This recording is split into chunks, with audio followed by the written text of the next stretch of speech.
Hello అండి, welcome back to our channel ప్రణీపతో 143. Friends, అందరూ ఎలా ఉన్నారు? అందరూ బాగుండాలని దేవుని మనస్ఫూర్తిగా కోరుకుంటాను.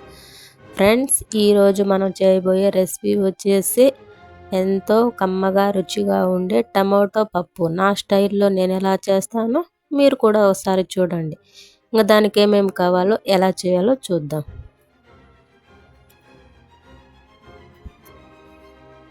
పెద్ద సైజు టమోటాలు ఒక 4 తీసుకోండి. ఇంకా అలాగే కొత్తిమీర, మిరపకాయలు, బేడలు, ఇంకా కట్ చేసి పెట్టుకున్న ఆనియన్స్, తెల్లగడ్డ, మిరపకాయలు, కరివేపాకు. ఇది వచ్చేసి పోపు కోసం. ఇంకా అలాగే తిరగబాత గింజలు, చింతపండు నానబెట్టుకున్నది.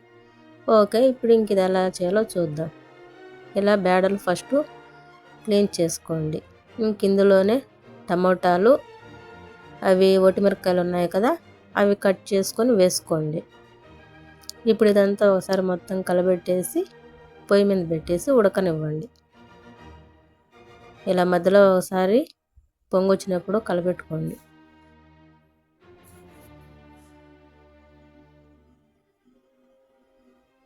చూసారు కదా, పప్పు ఇలా సగం ఉడికిన తర్వాత ఇప్పుడు ఇందులో కొంచెం పసుపు పొడి, చింతపండు నీళ్ళు. ఎందుకంటే మనం చింతపండు ముందుగానే వేస్తే బ్యాళ్ళు అనేది తొందరగా ఉడకదు కదా, కాబట్టి చింతపండు వేసుకోండి ఇప్పుడు సగం ఉడికిన తర్వాత. ఇంకా అలాగే రుచికి సరిపడా ఉప్పు చూసుకొని వేసుకోండి. తక్కువైనా మనం వేసుకోగలుగుతాం, ఎక్కువైతే వేసుకోలేం కదా. ఇంక ఇప్పుడు ఇదంతా ఒకసారి బాగా కలబెట్టేసి ఒక 20 నిమిషాలు అలా ఉడకనివ్వండి.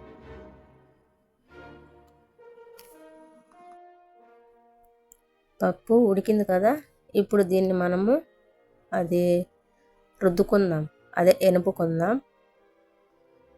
ఇలా పప్పును రుద్దుకున్న తర్వాత ఇందులో కొన్ని వాటర్ వేసుకోండి. ఇప్పుడు ఇదంతా మొత్తం ఒకసారి అంతా బాగా కలబెట్టేసి పక్కన పెట్టేసుకొని ఇంక దీంట్లోకి మనం పోపు పెట్టుకోవాలి కదా, పోపు పెట్టుకున్నాం.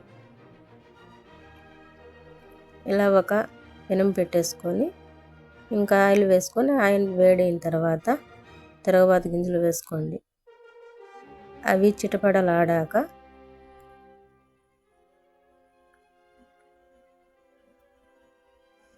ఇందులోనే మనం కట్ చేసుకున్న తెల్లగడ్డ అండ్ ఎర్రగడ్డ 2 వేసుకొని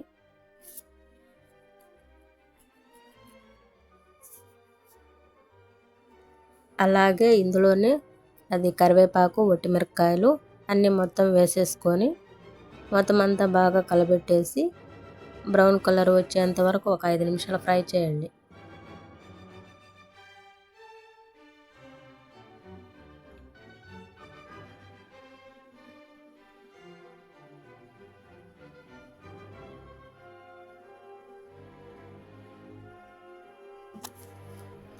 ఇలా బ్రౌన్ కలర్ వచ్చిన తర్వాత మనం ముందుగానే పప్పు ఎనిపి పెట్టుకున్నాం కదా, అందులో ఈ పోపు అనేది వేసేసుకోండి.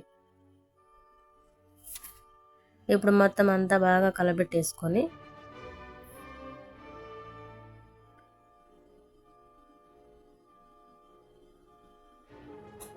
ఒకసారి ఉప్పు కూడా చూసుకోండి, కరెక్ట్గా సరిపోయిందా ఓకే, లేదంటే కొంచెం ఉప్పు కూడా వేసుకోండి.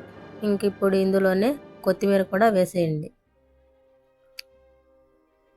ఇప్పుడు ఇదంతా బాగా కలబెట్టేసుకొని మూత పెట్టేసి అది పొంగు వచ్చేంత వరకు పప్పు అనేది ఉడకనివ్వండి.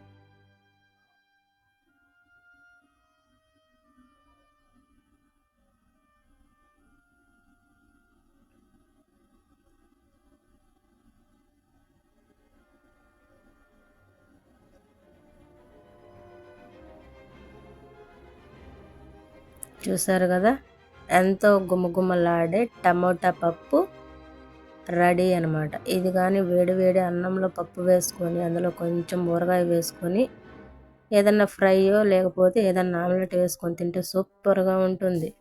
నేను చెప్పిన విధంగా మీరు కూడా ఒకసారి ట్రై చేసి ఎలా వచ్చిందో కామెంట్ చేయండి. కొత్తగా చూస్తున్న వారైతే ప్లీజ్ సబ్స్క్రైబ్ చేసుకోండి.